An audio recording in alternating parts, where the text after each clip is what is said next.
نماز کے وقتوں کا بیان۔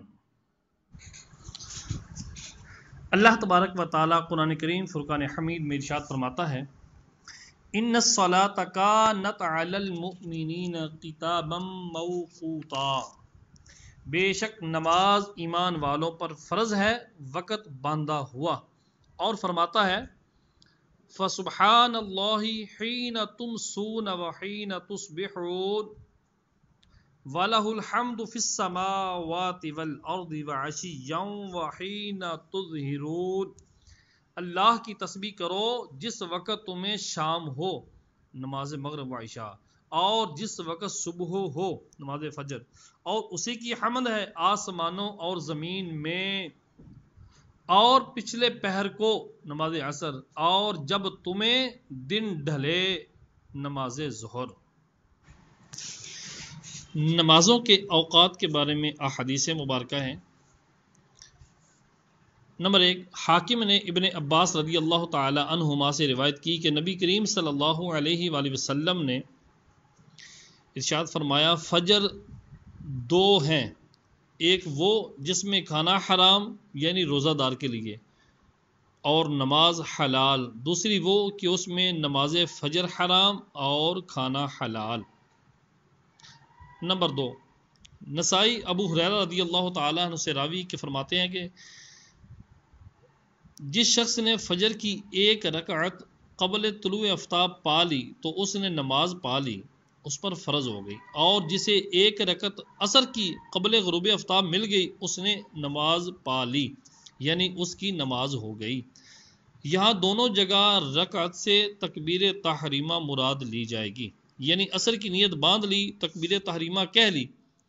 اس وقت تک آفتاب نہ ڈوبا تھا، پھر ڈوب گیا، نماز ہو گئی۔ اور کافر مسلمان ہوا یا بچہ بالغ ہوا، اس وقت کے آفتاب طلوع ہونے تک تکبیر تحریمہ کہہ لینے کا وقت باقی تھا، اس فجر کی نماز اس پر فرض ہو گئی، قضا پڑے، اور طلوع آفتاب کے بعد مسلمان یا بالغ ہوا تو وہ نماز اس پر فرض نہ ہوئی۔ حدیث نمبر 3، ترمذی رافع بن خدیج رضی اللہ تعالی عنہ سے راوی کہ فرماتے ہیں کہ سرکار صلی اللہ علیہ وآلہ وسلم نے فرمایا، فجر کی نماز اجالے میں پڑھو کہ اس میں بہت عظیم ثواب ہے۔ نمبر 4، دارمی کی روایت انس رضی اللہ تعالیٰ عنہ سے ہے کہ اس سے تمہاری مغفرت ہو جائے گی، اور دارمی کی دوسری روایت انہی سے ہے کہ جو فجر کو روشن کر کے پڑھے گا اللہ تعالیٰ اس کی قبر اور قلب کو منور کرے گا اور اس کی نماز قبول فرمائے گا۔ حدیث نمبر 5، طبرانی اوسط میں ابو ہریرہ رضی اللہ تعالیٰ عنہ سے راوی کہ حضور صلی اللہ علیہ وسلم فرماتے ہیں، میری امت ہمیشہ فطرت یعنی دین حق پر رہے گی جب تک فجر کو اجالے میں پڑے گی۔ نمبر 6، امام احمد و ترمذی ابو ہریرہ رضی اللہ تعالی عنہ سے راوی کہ حضور صلی اللہ علیہ وآلہ وسلم فرماتے ہیں، نماز کے لیے اول آخر ہے۔ اول وقت ظہر کا اس وقت ہے کہ آفتاب ڈھل جائے، اور آخر اس وقت کہ عصر کا وقت آ جائے، اور آخر وقت عصر کا اس وقت کہ آفتاب کا قرص زرد ہو جائے، اور اول وقت مغرب کا اس وقت کہ آفتاب ڈوب جائے، اور اس کا آخر وقت جب شفق ڈوب جائے، اور اول وقت عشاء جب شفق ڈوب جائے، اور آخر وقت جب آدھی رات ہو جائے، یعنی وقت مباح ہے بلا کراہت۔ الحمدللہ رب العالمین والصلاة والسلام علی سید الانبیاء والمرسلین،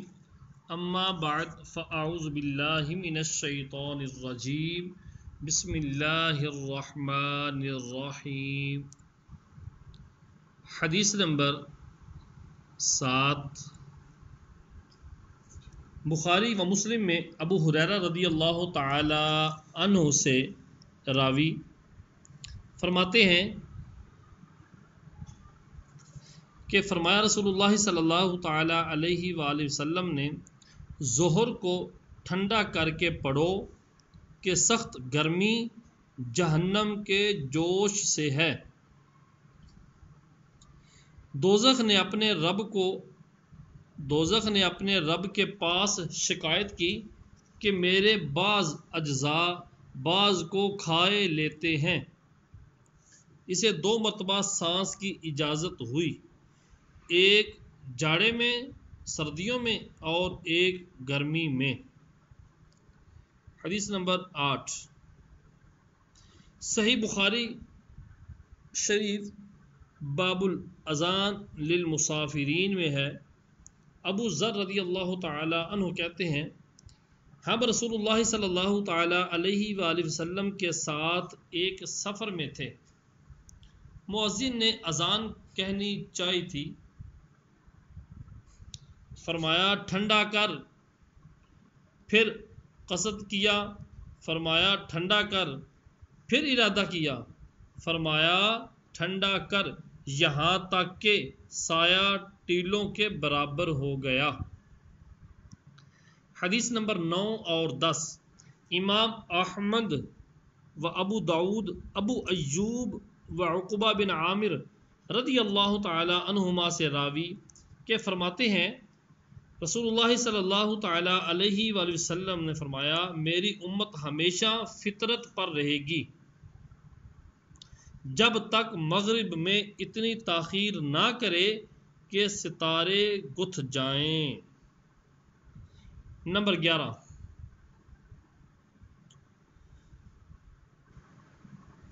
حدیث نمبر 11 ابو داؤد نے عبد العزیز بن رفیع رضی اللہ تعالی عنہ سے روایت کی کہ فرماتے ہیں سرکار صلی اللہ تعالی علیہ وآلہ وسلم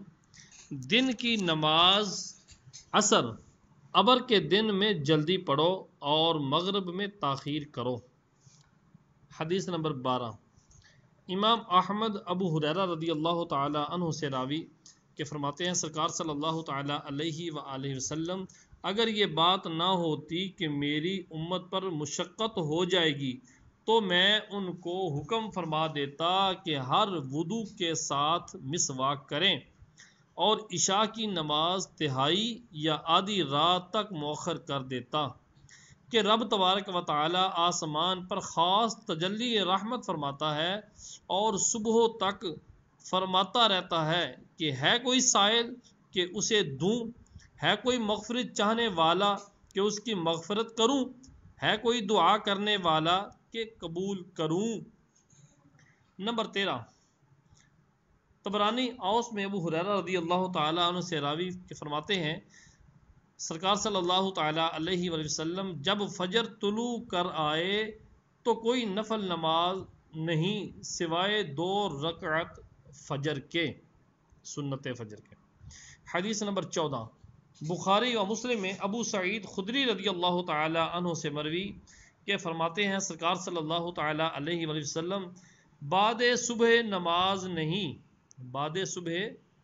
نماز نہیں جب تک کہ آفتاب بلند نہ ہو جائے،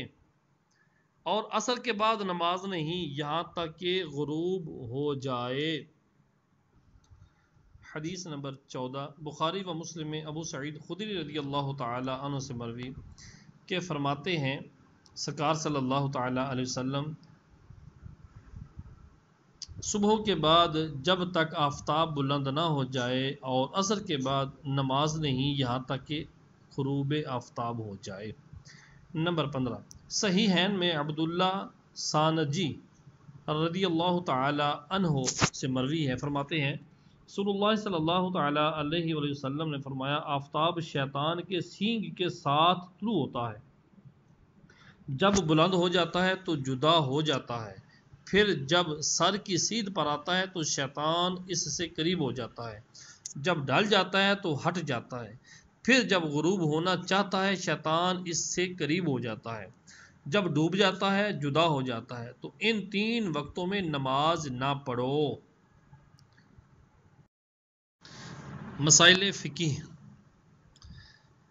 نمازوں کے اوقات کے بارے میں۔ نمبر 1 وقت فجر کہ فجر کا وقت کب ہوتا ہے؟ طلوع صبح صادق سے آفتاب کی کرن چمکنے تک فجر کا وقت ہوتا ہے۔ فائدہ صبح صادق ایک روشنی ہے کہ مشرق کی جانب جہاں سے آج آفتاب طلوع ہونے والا ہے اس کے اوپر آسمان کے کنارے میں دکھائی دیتی ہے روشنی اور بڑھتی جاتی ہے یہاں تک کہ تمام آسمان پر پھیل جاتی ہے اور زمین پر اجالا ہو جاتا ہے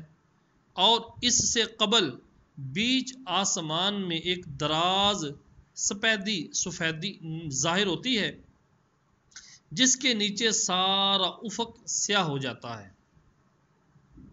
صبح صادق اس کے نیچے سے پھوٹ کر جنوباً شمالاً دونوں پہلوؤں پر پھیل کر اوپر بڑھتی ہے یہ دراز سفیدی اس میں غائب ہو جاتی ہے اس کو صبح کاذب کہتے ہیں اس سے فجر کا وقت نہیں ہوتا یہ جو بعض نے لکھا کہ صبح کاذب کی سفیدی جا کر بعد کو تاریکی ہو جاتی ہے محض غلط ہے صحیح وہی ہے جو ہم نے بیان کر دیا مسئلہ نمبر 2 مختار یہ ہے فتویٰ اس بات پہ ہے کہ نماز فجر میں صبح صادق کی سفیدی چمک کر ذرا پھیلنی شروع ہو اس کا اعتبار کیا جائے اور عشاء اور سحری کھانے میں اس کے ابتدائے طلوع کا اعتبار ہو فائدہ صبح صادق چمکنے سے طلوع آفتاب تک ان بلاد یعنی ان شہروں میں کم از کم 1 گھنٹہ 18 منٹ ہے اور زیادہ سے زیادہ 1 گھنٹہ 45 منٹ نہ اس سے کم ہوگا نہ اس سے زیادہ 21 مارچ کو 1 گھنٹہ 18 منٹ ہوتا ہے پھر بڑھتا رہتا ہے یہاں تک کہ 22 جون کو پورا 1 گھنٹہ 35 منٹ ہو جاتا ہے پھر گھٹنا شروع ہوتا ہے یہاں تک کہ 22 ستمبر کو 1 گھنٹہ 18 منٹ ہو جاتا ہے پھر بڑھتا ہے یہاں تک کہ 22 دسمبر کو 1 گھنٹہ 24 منٹ ہوتا ہے پھر کم ہوتا رہتا ہے یہاں تک کہ 21 مارچ کو وہی 1 گھنٹہ 18 منٹ ہو جاتا ہے جو شخص وقت صحیح نہ جانتا ہو اسے چاہیے کہ گرمیوں میں 1 گھنٹہ 40 منٹ باقی رہنے پر سحری چھوڑ دے خصوصاً جون جولائی میں اور جاڑوں میں 1.5 گھنٹہ رہنے پر خصوصاً دسمبر جنوری میں اور مارچ دسمبر کے اواخر جب دن رات برابر ہوتا ہے تو سحری 1 گھنٹہ 24 منٹ پر چھوڑے اور سحری چھوڑنے کا جو وقت بیان کیا گیا اس کے 8-10 منٹ بعد اذان کہی جائے تاکہ سحری اور اذان دونوں طرف احتیاط رہے بعض ناواقف آفتاب نکلنے سے 2-پونے 2 گھنٹے پہلے اذان کہہ دیتے ہیں پھر اسی وقت سنت بلکہ فرض بھی بعض دفعہ پڑھ لیتے ہیں نہ یہ اذان ہو نہ نماز بعضوں نے رات کا 7واں حصہ وقت فجر سمجھ رکھا ہے یہ ہرگز صحیح نہیں ماہ جون و جولائی میں جب کہ دن بڑا ہوتا ہے اور رات تقریباً 10 گھنٹے کی ہوتی ہے ان دنوں تو البتہ وقت صبح رات کا 7واں حصہ یا اس سے چند منٹ پہلے ہو جاتا ہے مگر دسمبر جنوری میں جب کہ رات 14 گھنٹے کی ہوتی ہے اس وقت فجر کا وقت 9واں حصہ بلکہ اس سے بھی کم ہو جاتا ہے ابتدائے وقت فجر کی شناخت دشوار ہے خصوصاً جب کہ گرد و غبار ہو یا چاندنی رات ہو لہذا ہمیشہ طلوع آفتاب کا خیال رکھے کہ آج جس وقت طلوع ہوا دوسرے دن اسی حساب سے وقت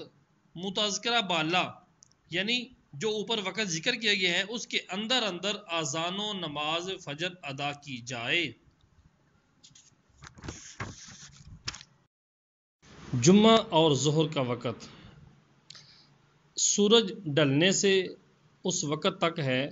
کہ جب ہر چیز کا سایہ اس کے سایہ اصلی کے علاوہ 2 گنا ہو جائے۔ فائدہ: ہر دن کا سایہ اصلی وہ سایہ ہوتا ہے کہ اس دن آفتاب کے خط نصف النہار پر پہنچنے کے وقت ہوتا ہے، اور وہ موسم اور بلاد شہر کے مختلف ہونے سے مختلف ہوتا رہتا ہے۔ دن جتنا گھٹتا ہے سایہ اصلی ہو یا اگلا جو سایہ ہے وہ سایہ بڑھتا جاتا ہے، اور دن جتنا بڑھتا ہے سایہ کم ہوتا جاتا ہے، یعنی سردیوں میں زیادہ ہوتا ہے اور گرمیوں میں کم، اور ان شہروں میں کہ خط استوا کے قرب میں واقع ہیں کم ہوتا ہے، بلکہ بعض جگہ بعض موسم میں بالکل ہوتا ہی نہیں۔ جب آفتاب بالکل سمت راست پر ہوتا ہے، بالکل سر کے اوپر ہوتا ہے، چنانچہ موسم سرما ماہ دسمبر میں ہمارے ملک کے ارض البلد پر کہ جو 28 درجے کے قریب واقع ہے، 8.5 قدم سے زائد یعنی سوائے کے قریب سایہ اصلی ہو جاتا ہے، اور مکہ معظمہ میں جو 21 درجے پر واقع ہے ان دنوں میں 7 قدم سے کچھ ہی زائد ہوتا ہے، اس سے زائد پھر نہیں ہوتا۔ اسی طرح موسم گرما میں مکہ معظمہ میں 27 مئی سے 30 مئی تک دوپہر کے وقت بالکل سایہ نہیں ہوتا، اس کے بعد پھر وہ سایہ الٹا ظاہر ہوتا ہے، یعنی سایہ جو شمال کو پڑتا تھا اب مکہ معظمہ میں جنوب کو ہوتا ہے، اور 22 جون تک پاؤں قدم تک بڑھ کر پھر گھٹتا ہے، ایک پاؤں قدم تک بڑھ کر پھر گھٹتا ہے، یہاں تک کہ 15 جولائی سے 18 جولائی تک پھر معدوم ہو جاتا ہے، یعنی ختم ہو جاتا ہے۔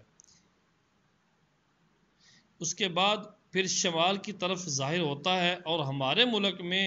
نہ کبھی جنوب میں بڑھتا ہے نہ کبھی معدوم ہوتا ہے، بلکہ سب سے کم سایہ 22 جون کو نصف قدم باقی رہتا ہے۔ فائدہ: آفتاب ڈھلنے کی پہچان یہ ہے کہ برابر زمین میں ہموار لکڑی اس طرح سیدھی نصب کریں کہ مشرق یا مغرب کو اصلاً جھکی نہ ہو۔ آفتاب جتنا بلند ہوتا جائے گا اس لکڑی کا سایہ کم ہوتا جائے گا، جب کم ہونا موقوف ہو جائے اس وقت خط نصف النہار پر پہنچا، اب نصف النہار بن گیا، اور اس وقت کا سایہ اصلی ہے، اس کے بعد بڑھنا شروع ہوگا، اور یہ دلیل ہے کہ خط نصف النہار سے متجاوز ہو گیا، آگے گزر گیا، اب ظہر کا وقت ہوا۔ یہ ایک تخمینہ ہے، اندازہ ہے، اس لیے کہ سایہ کا کم و بیش ہونا خصوصاً موسم گرما میں جلد متمیز نہیں ہوتا، موسم گرما میں جلد بندہ امتیاز نہیں کر پاتا۔ اس سے بہتر طریقہ خط نصف النہار کا ہے کہ ہموار زمین میں نہایت صحیح کمپاس سے سوئی کی سیدھ پر خط نصف النہار کھینچ دیں، اور ان ملکوں میں اس خط کے جنوبی کنارے پر کوئی مخروطی شکل کی نہایت باریک نوک دار لکڑی خوب سیدھی نصب کریں کہ شرق یا غرب کو اصلاً بالکل نہ جھکی ہو، اور وہ خط نصف النہار اس کے قاعدے کی عین وسط میں ہو۔ وہ جو خط کھینچا ہے نصف النہار اس کے قاعدے کی عین وسط میں ہو، جب اس کی نوک کا سایہ اس خط پر منطبق ہو، اس کی نوک کا سایہ اس کے خط پر منطبق ہو، فٹ ہو جائے، ٹھیک دوپہر ہو گیا، جب بال برابر مشرق کو جھکے دوپہر ڈھل گیا، ظہر کا وقت آ گیا۔ وقت عصر: بعد ختم ہونے وقت ظہر کے وقت ختم ہونے کے بعد، یعنی اصلی سایہ کے علاوہ جب سایہ 2 مثل ہو تو عصر کا وقت شروع ہو جاتا ہے آفتاب ڈوبنے تک۔ فائدہ: ان بلاد میں وقت عصر کم از کم 1 گھنٹہ 45 منٹ اور زیادہ سے زیادہ 2 گھنٹے 6 منٹ ہے۔ اس کی تفصیل یہ ہے، اس کی تفصیل کو بغور سننے سے سمجھ آئے گی، کیونکہ یہ علم توقیت ہے جو ہر عام بندے کو ہر کوئی سن لے تو سمجھ آ جائے، ایسا ضروری نہیں ہے۔ دعوت اسلامی کی ویب سائٹ www.dawat-islami.net پہ علم توقیت کے حوالے سے معلومات مل سکتی ہے اگر آپ جاننا چاہیں تو۔ 24 اکتوبر تحویل اقرب 2 سے آخر ماہ تک 1 گھنٹہ 36 منٹ، پھر 1 نومبر سے 18 فروری یعنی پونے 4 مہینے تک تقریباً 1 گھنٹہ 35 منٹ سال میں، یہ سب سے چھوٹا وقت عصر کا ہے۔ ان بلاد میں، ان شہروں میں عصر کا وقت کبھی اس سے کم نہیں ہوتا۔ پھر 19 فروری تحویل حوت سے ختم ماہ تک 1 گھنٹہ 36 منٹ، پھر مارچ کے ہفتہ اول میں 1 گھنٹہ 37 منٹ، پھر دوسرے ہفتے میں 1 گھنٹہ 38 منٹ، پھر ہفتہ تیسرا میں 1 گھنٹہ 40 منٹ، پھر 21 مارچ تحویل حمل سے آخر ماہ تک 1 گھنٹہ 41 منٹ، پھر اپریل کے ہفتہ اول میں 1 گھنٹہ 43 منٹ، دوسرے ہفتے میں 1 گھنٹہ 45 منٹ، تیسرے ہفتے میں 1 گھنٹہ 48 منٹ، پھر 20 و 21 اپریل تحویل ثور سے آخر ماہ تک 1 گھنٹہ 50 منٹ، پھر مئی کے پہلے ہفتے میں 1 گھنٹہ 53 منٹ، پھر دوسرے ہفتے میں 1 گھنٹہ 55 منٹ، تیسرے ہفتے میں 1 گھنٹہ 58 منٹ، پھر 22 اور 23 مئی تحویل جوز سے تفصیل تحویل جوزہ سے آخر ماہ تک 2 گھنٹے 1 منٹ، پھر جون کے ہفتے اول میں 2 گھنٹے 3 منٹ، ہفتہ دوم میں 2 گھنٹے 4 منٹ، تیسرے ہفتے میں 2 گھنٹے 5 منٹ، پھر 22 جون تحویل سرطان سے آخر ماہ تک 2 گھنٹے 6 منٹ، پھر ہفتہ اول جولائی میں 2 گھنٹے 5 منٹ، دوسرے ہفتے میں 2 گھنٹے 4 منٹ، تیسرے ہفتے میں 2 گھنٹے 2 منٹ، پھر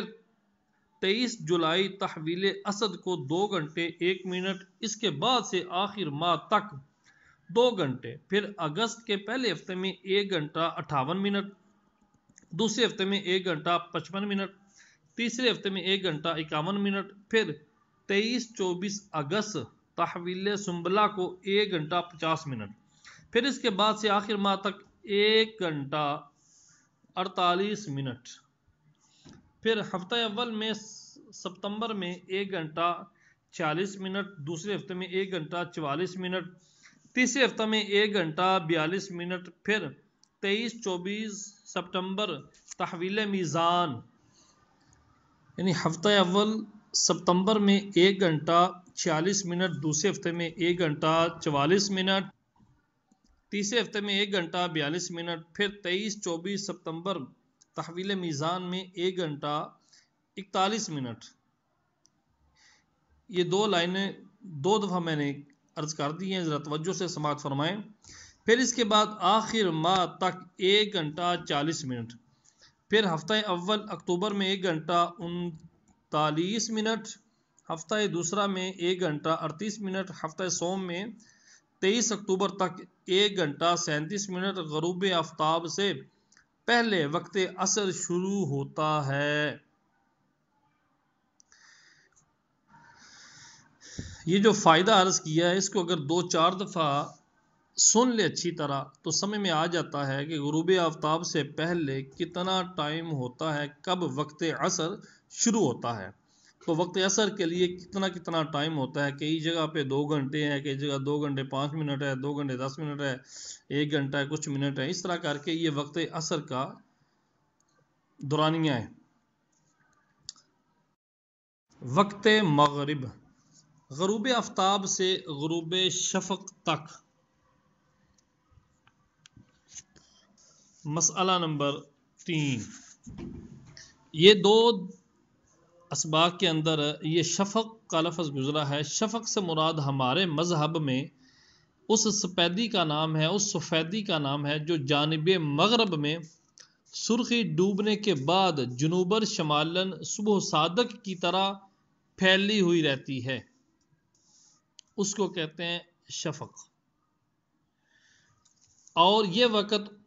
ان شہروں میں کم سے کم 1 گھنٹہ 18 منٹ اور زیادہ سے زیادہ 1 گھنٹہ 35 منٹ ہوتا ہے۔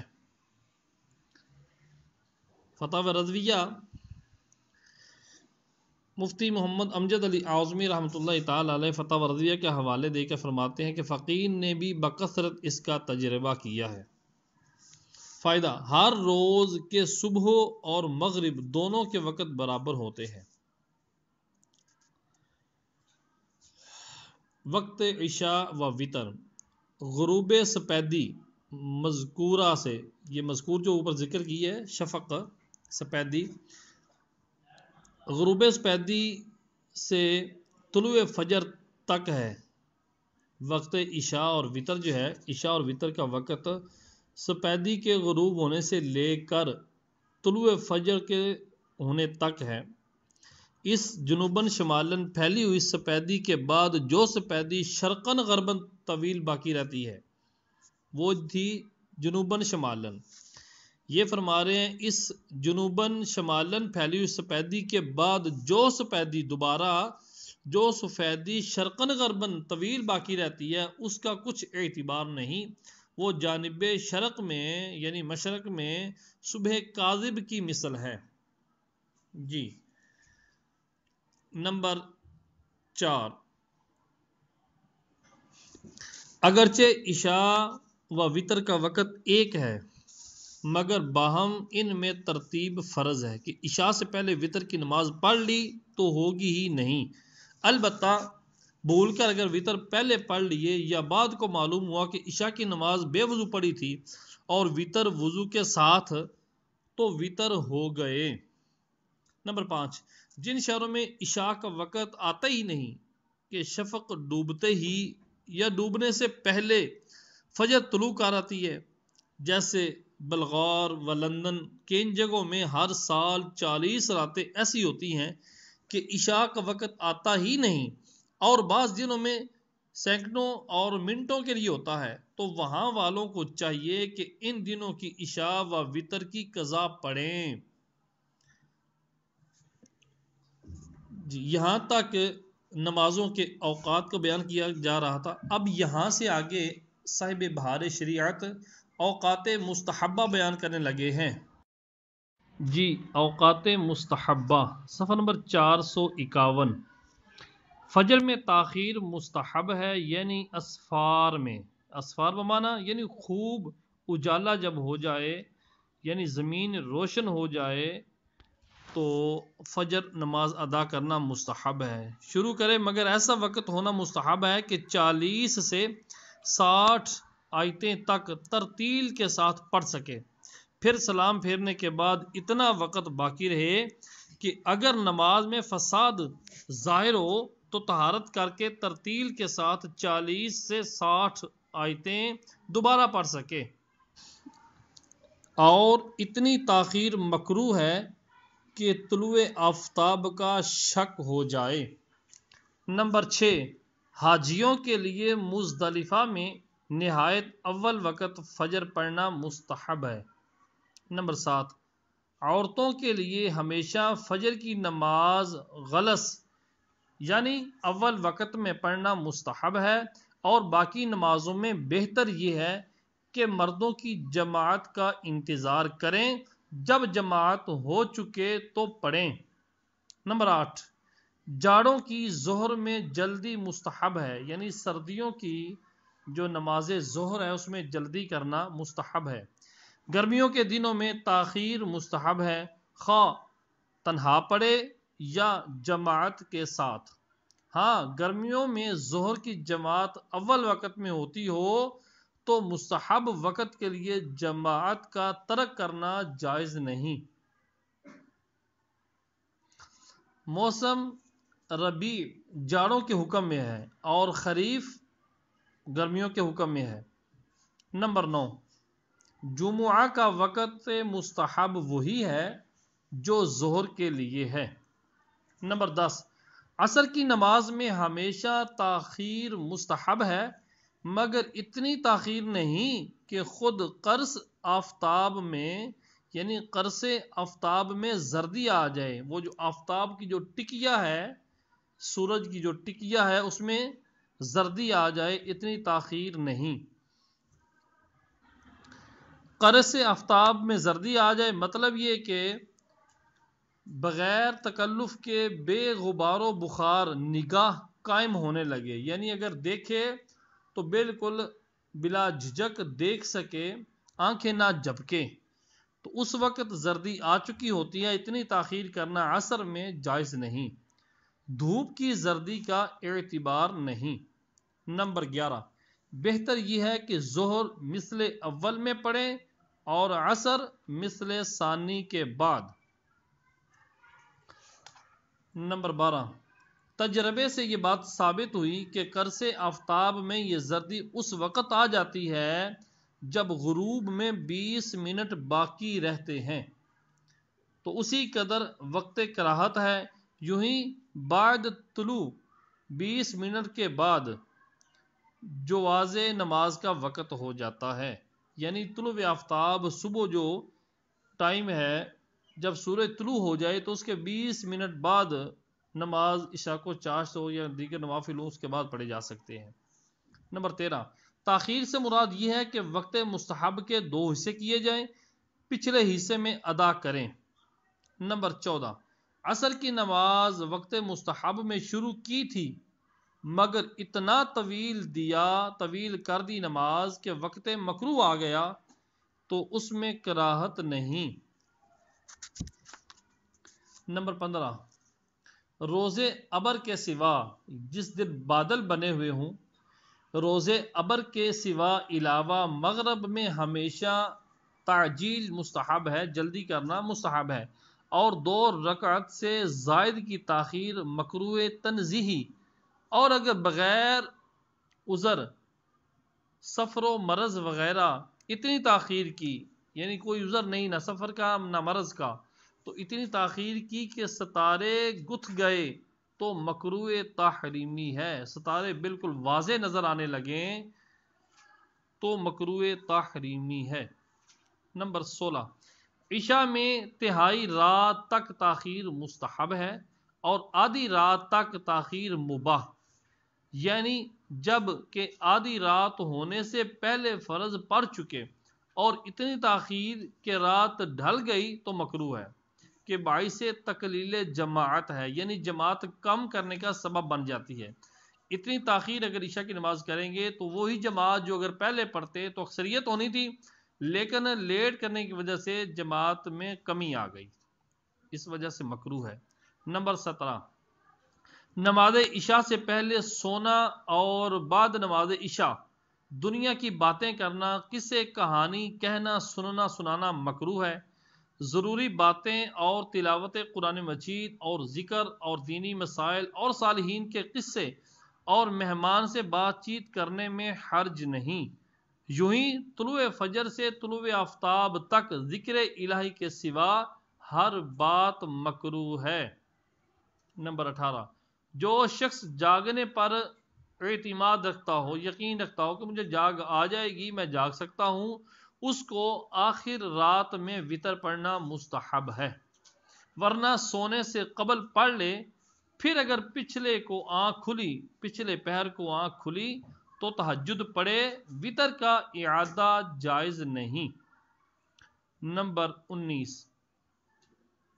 ابر کے دن عصر و عشاء میں تعجیل مستحب ہے۔ جس دن بادل بنے ہوں اس دن عصر کی نماز اور عشاء کی نماز جلدی کرنا مستحب ہے، اور باقی نمازوں میں تاخیر کرنا مستحب ہے۔ نمبر 20، سفر وغیرہ کسی عذر کی وجہ سے 2 نمازوں کا ایک وقت میں جمع کرنا حرام ہے، خواہ یوں ہو کہ دوسری کو پہلی ہی کے وقت میں پڑھے، یا یوں کہ پہلی کو اس قدر مؤخر کرے کہ اس کا وقت جاتا رہے اور دوسری کے وقت میں پڑھے، ایسا کرنا حرام ہے، مگر اس دوسری صورت میں پہلی نماز ذمہ سے ساقط ہو گئی کہ بصورت قضا پڑھ لی، اگرچہ نماز کے قضا کرنے کا گناہ کبیرہ سر پر ہوا اور پہلی صورت میں دوسری نماز ہوگی ہی نہیں اور فرض ذمہ پر باقی ہوگا کیونکہ وقت سے پہلے پڑھ لی تھی۔ ہاں اگر عذر سفر و مرض وغیرہ سے صورتاً جمع کرے، یعنی صورت ایک ایسی ہے کہ سفر کی وجہ سے یا مرض کی وجہ سے صورتاً نمازوں کو جمع کر لیتا ہے دو کو، مثلا کہ پہلی کو اس کے آخر وقت میں پڑھے اور دوسری کو اگلی نماز کا جو پہلا وقت ہے اس میں پڑھے، کہ حقیقتاً دونوں نمازیں اپنے اپنے وقت میں واقع ہوئیں تو کوئی حرج نہیں۔